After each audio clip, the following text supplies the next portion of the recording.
Tide Talk with Whip is back, baby. Doing a quick game recap. It was tough. It was definitely the tale of two halves. Like I said, at first it was very scary. I'm not gonna lie. Let's start it out at the 12:40 mark. Milton hit Squirrel for a 7-yard TD. Bama drive, 3 and out. We were not running the ball. We could not get pushed on the offensive line. Milroe was not hitting people. He was struggling a little bit. The 2:04 mark, Tennessee nails a field goal. The next drive, Milroe gets stripped, and Tennessee gets it on the Bama 20. Tennessee gets a field goal, so it's 13-0 at that point. Now, I will say this. Bama held strong when they could have given up 7. They only gave up 3, and that instance was amazing. Second quarter, Kendrick Law gets hit for a 20-yard bomb by Milroe. Bama drive dies. But at 9-11, the second quarter, Milroe fires for Burton for 20 yards. Milroe fires to Burton again for a TD. Into traffic. It was highly contested. It could have been a 50-50 ball. But it was great. Like I said, Burton got in there. He did a head fake, did a curl, went to the left, got hit, and he held on. He got hit hard. That was great. So we're 13-7 Tennessee at that point. Bama drives to the 10-yard line. We think we're going to score, at least get 7 out of it, and pull things a little bit closer. Tennessee intercepts the ball. It was honestly a great play by Tennessee. That's all you can say about that. About the 2:08 mark, Milton throws a bomb to Keaton at the 5-yard line, and at the 12-second mark, Milton his tight end Castle for 7. Makes it 27 Tennessee. Like I said, at this point, I think most everybody is demoralized. I know I was out of it by that point. I kept telling people, I said, if we don't turn around on the first drive and we get the ball after halftime, game's over.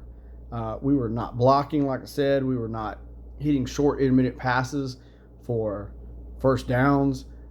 I think by that point, Milroe had like maybe 30 yards passing, something like that. I mean, we had only made a few first downs. It was bad. We were not moving the ball. I think the fan base, all of us, we're at a loss. We don't know what's going on.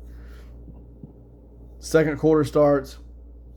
McClellan rips one up the middle for 20 yards straight.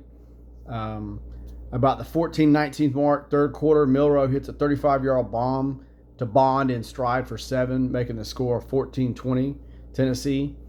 Like I said, hats off to Bond. You know, he did a quick head fake. He caught that defensive back looking in the background. The safety on the left-hand side was also caught, tripped up.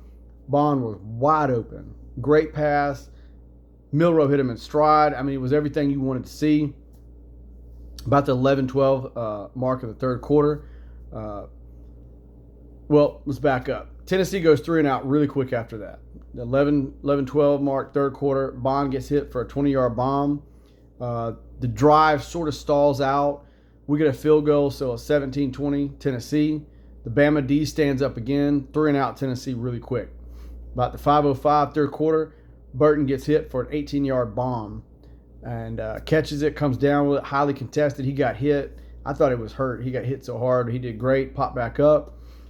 Milroe runs around the right-hand side for 14 yards. It was on a third down to the 5. We're all excited. We're like, whew. And then McClellan runs around the right-hand side for a TD, so it's 24-20 at that point. Bama takes the lead.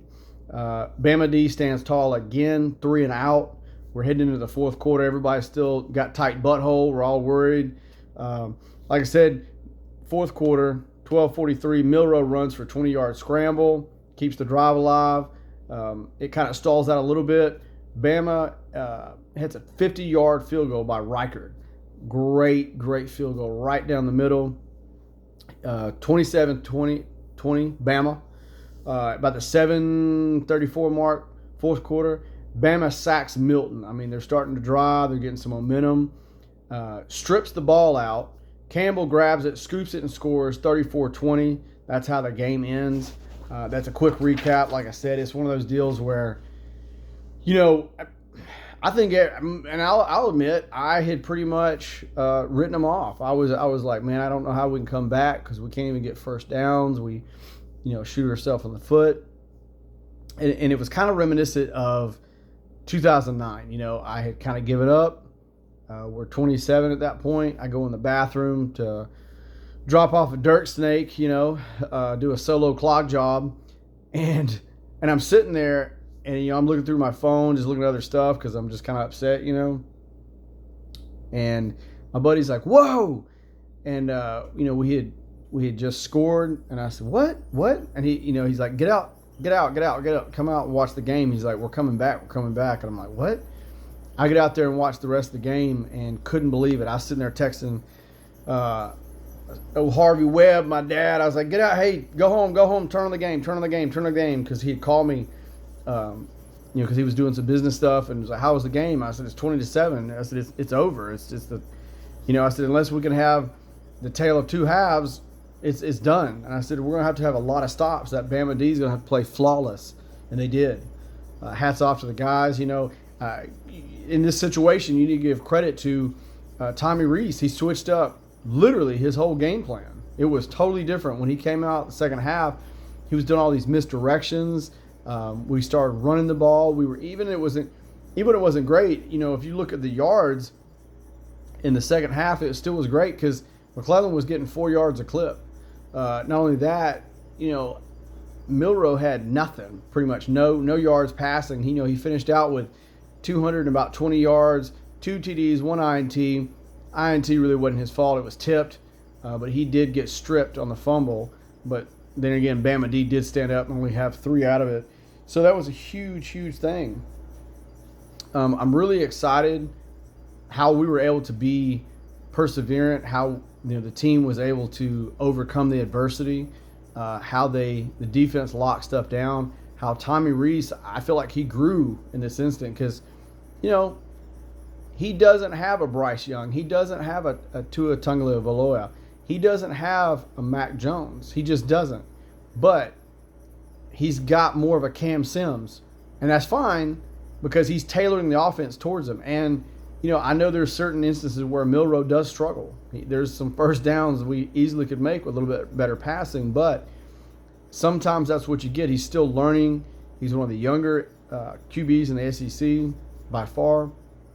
He's progressing, and it's great to see that Tommy Rees is able to see that and able to go into the halftime, go into that locker room, and totally change everything, And so it was great. I also liked the game plan that Kevin Steele had because, he told him, he said, they got some bangers at receivers. He goes, those guys can go deep, they can go long.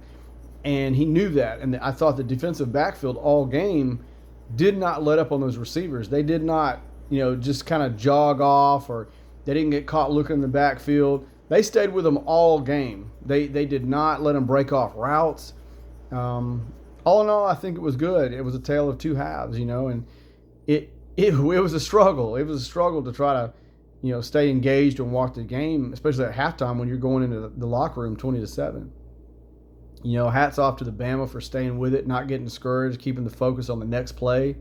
And it's encouraging to see that as we go through the season, as we keep going through the weeks, we do stumble a little bit, but, the team is coming back. They're finding ways to win, and I think that's the most important thing. And hats off to Bama. Great win. It was great to light up that cigar because at halftime, I think a lot of us Bama fans were kind of worried about that, So, anyway, Rammer Jammer, Yellow Hammer, Roll Tide. Tide Talk with Webb is out.